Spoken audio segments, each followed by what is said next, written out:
I've been thinking in my head now. I want to ask you to describe this game, so I'll just ask, how do you describe it? It's one of the weirdest games I've ever played in. I mean, it was different than the bubble because it just was. I mean, we kind of knew what we were getting into. This was weird with that big of a venue, having played in all the venues we played in, then to come here and have no fans. It was quiet, cold. It was just weird. And we just had to figure out a way to win, you know. That was a good way to start this road trip, to win in that fashion. But that was a different game. Even coming out, like I'm used to being here and coming out and getting harassed by the fans, especially the people on the front row by the bench. And I'm just grateful that our guys continue to figure out different ways to win games. I thought DA's response in the second half was tremendous. And, you know, he's not the kind of player with his ability to have, you know, one rebound in a half. And that was, you know, not him. And then he responded with 8 in the second half. And I thought the defense he played on their wings was really good, even when he forced a tough shot. But the block he had on Siakam was huge for us. And Chris just had so many 50-50 ball plays tonight. So just a number of guys across the board. I thought Jae's shot making in the second quarter saved us, kind of kept the air in the tires a bit. But across the board, just figuring out a way to win on the road to start this trip in this fashion was pretty cool for us.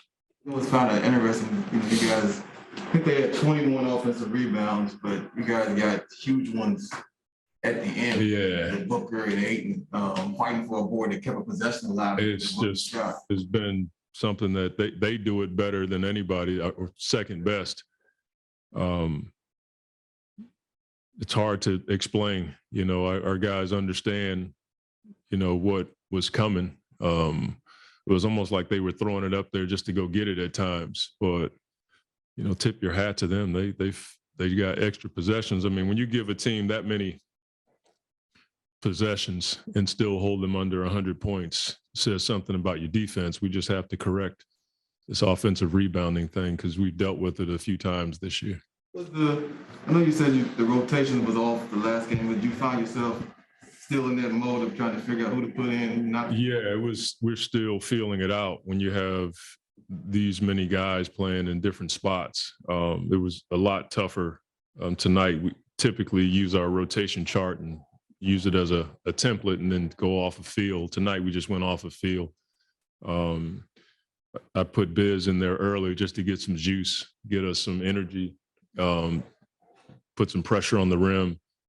And I thought he did a decent job other than the charge he got on his dive. He was trying to pass it, but his momentum took him to the charge. And then DA in the second half, especially to start the third, I thought his force in the paint, whether he was diving or attacking their switches, it was really good for us. So from a rotation standpoint, we're still trying to figure it out, but I think everybody is. You know, they were missing a few of their key guys tonight, and, you know, Siakam played 39 minutes, I think. Mikal played 40. That's typically not something we want him to do. Van Fleet, I think he leads the league in minutes. He played 43. So I think we're all dealing with it. The only thing I had was when you look at just Booker and, you know, off night, fouls, got that reverse call. I mean, he looked at that point, he was like, what the, but then for him to find a way to impact the game at the end. Yeah, I don't think anything's going to mess with his confidence from that standpoint. You just have those nights, you know, where you can't buy a bucket, and we didn't, you know, we had 25 assists tonight, but I didn't think we were as efficient as we can be. I mean, Book only had 13 shots. That's typically not something that we see, but the ability to affect the game even when you're in foul trouble or your rhythm is off because you're in and out of the game because of foul trouble. That's a talent and a skill that we don't take for granted. It's just weird because I think it was 20-something turnovers. And you have 21 offensive rebounds and somehow find a way to win the game. I mean, Defense. I mean, that's when you have that many turnovers and then you give up that many extra possessions, you better do something well. I thought our half-court defense was sound. We just couldn't come up with the ball. And I have to look at the film, but I don't know how many of those turnovers were live ball turnovers, but it's just something we have to, correct. But that's what they do, though. They're long. I think I said it before we came here, preparing for a team that's long, athletic, and they attack the glass. It's going to cause some problems. We'll go to Zoom. Mark McClune with AZ Family. Hey, Monty, when you look at the way your team was able to close tonight in the 8-0 run in the fourth quarter, how much of that is practiced? How much of that is discussed in a huddle during a game? And how much do you think it's kind of just the makeup of your guys, the way you're able to close like that? Probably all of the above. I mean, we have certain things that we go to down the stretch. A lot of it involves, good guard play. We've dealt with a number of defenses down the stretch or over the course of the game. So I think our guys understand what could happen in certain situations. But we do spend a lot of time talking about, certain plays that can help us down the stretch. And then we have guys that are willing to step up and make free throws and take shots. So I think all of the above is in play. When you're talking about that environment in clutch moments, as the NBA describes it. Last two will be Kellen Olson, then Vivek Jacob. Hey, Monty, to your earlier point on rotations, how weird was it for the Raptors to throw that supersized lineup at you on the night when you're missing 4 wings? Yeah. It just spoke to them probably wanting to attack the offensive boards. When you throw that many big guys in the game. We tried to counter it a little bit with Biz in the first half playing he and DA, but it just didn't feel right. And they went right to an isolation package with Siakam against our big. So I didn't think that would benefit our team to go big for big or big in that moment. But for them, that's what they've done over the course of this year. They're a lot like Cleveland, where they can play 3 big guys and they're just like Cleveland in that they'll go and get extra possessions with offensive rebounding. What did you see from the Raptors defense in terms of making it difficult for you guys offensively and getting you guys out of your initial stuff? Just long. I mean, I don't think we've played against a team that's distracted or blocked as many jump shots as they blocked tonight. They're pretty long. They cover ground quickly. And they're just pretty sound. I mean, there's not many young guys on the floor, and they're physical. So athletic, long, they have a really good scheme. They change up their defenses. They come out of timeouts, and they'll go zone, full court pressure into zone, so that can throw your rhythm off at times. Last one will be Vivek Jacob with Raptors.com. Hey, Monty, thanks for taking the time. You mentioned that Pascal's been playing better of late. Getting a close-up look at him, do you feel like he was playing at that, all NBA level he showed a couple of seasons ago? Do you think he's maybe even taken the lessons from the last couple of years and playing even better? Well, if you look at his stat line tonight, I mean, he's 27, 7 and 7.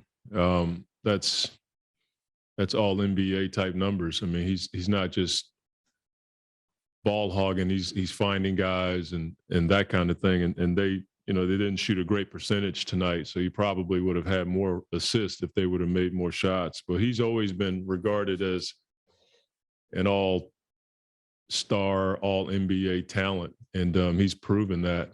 I think when you play deep in the playoffs and have a few injuries, it can hamper your play, but he seems to be back in form. And he's a nightmare of a matchup because when he's putting the ball down and getting to the basket, the one thing that helps their defense is his ability to get to the free throw line. And he's just a tough cover. When you put small guys on him, he posts up. When you put a bigger guy on him, he takes him outside. So that's a nightmare for coaches and players around the league. Had to get yourself your own energy, but that just seemed like even a weirder experience than what I'm even thinking. How would you describe what I was playing in that kind of environment? It's not easy, I can tell you that. You just lean on your brothers. You just lean on your teammates and try to get the job done. But we try to find some energy and juice. Actually, we had a slow first quarter, we felt like, and we just tried to find some energy and juice, but it was tough. Looked like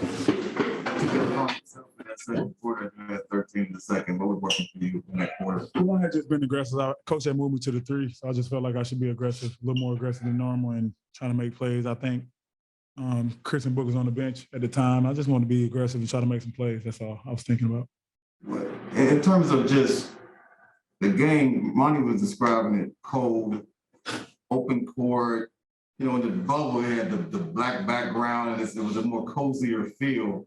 How odd was it though tonight though for both of you guys to play in that kind of environment? I asked Jae earlier, so I asked you that, Chris. It was cool. I mean, I think everybody's just trying to adjust.